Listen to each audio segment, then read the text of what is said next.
afternoon. Nandito po ako sa isang tahimik na lugar at malamig, mahangin. Ang Bible verse po natin sa araw na to ay sa mga awit 18 verse 6. Ang sabi po, "Kaya't si Yahweh ay aking tinawag sa aking paghihirap, humingi ng habag mula sa kanyang templo, tinig ko ay narinig. Pinakinggan niya ang aking paghibig." Praise God po sa mga salita niya.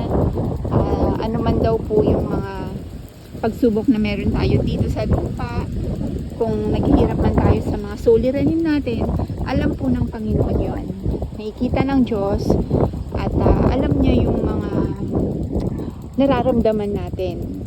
Kaya kung tayo hihingi ng tulong sa Kanya sa pamamagitan ng pananalangin sa Kanyang anak na si Jesucristo, tayo po ay Kanyang pakikinggan, tutulungan, at bibigyan ng wisdom para mapagtagumpayan po yung mga pagsubok natin dito sa daigdig na to. Kaya kung ano man yung mga nararanasan mo, don't forget to pray, and don't forget to read His Word.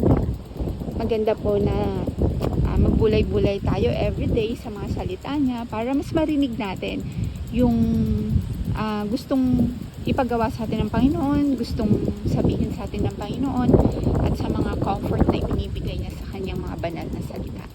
So, yun lamang po. Mag-ingat po tayong lahat. God bless everyone.